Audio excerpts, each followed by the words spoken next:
educating legislators on the Commission's recommendations to equitably fund higher education in the state of Illinois. We're doing a great job. Our advocates are inspired.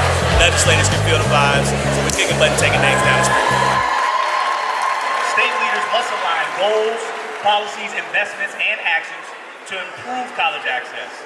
This was the first time in all of the years before the pandemic that I was coming to Springfield and that I've seen and witnessed rallies in the Rotunda where I've seen so many elected officials go to the podium in the Rotunda. Usually it's like pulling teeth sometimes trying to get them to come out because they're so busy, because maybe the cause isn't as near to their heart. I want to hear y'all, if you're with me, say that ain't right. We know that especially today's Illinois college students typically have jobs, they typically have families, they have a lot more to deal with than just being students. I hope our legislators walk away with a lot of the information that our advocates shared with them. I think it's extremely important that they hear from the people that are impacted with the lack of affordability for higher education, the lack of access to many services that are very deserving to the communities that, pay their taxes, right?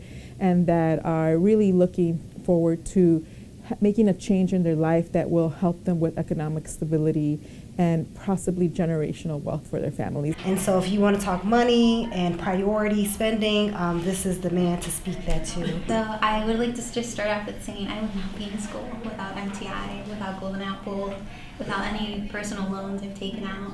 I also come from a single parent home. I'm sorry, without personal loans? Mm-hmm. Okay, so it's not enough funding not to even get you. Okay. I'm an undocumented student, and I went through the higher education system in Illinois to get a college degree.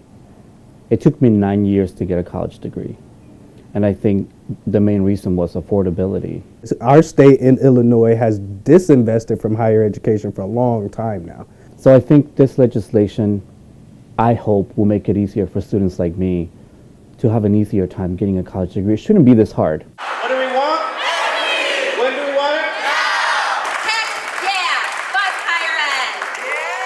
I feel like campus should invest more money into mental health resources because, again, I feel like everybody goes through a small phase where they need help mentally. Investment in mental health is an investment in all of Illinois, really. Because putting myself into debt was a step backwards for my life, for the life I could potentially provide for my family. I have a passion for higher education.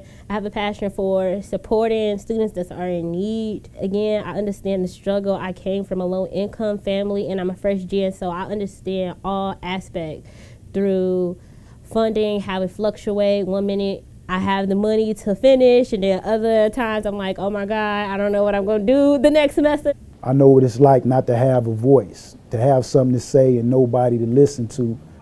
I'm all for higher education, more specifically higher education in prison. To share a little bit about my experience, I spent 28 years, 7 months, and 25 days straight of long-term incarceration. I'm a returning citizen. I've been out a year. But when I landed in Danville Correctional Center, it's this organization called the Education Justice Project, the Education Justice Project, EJP.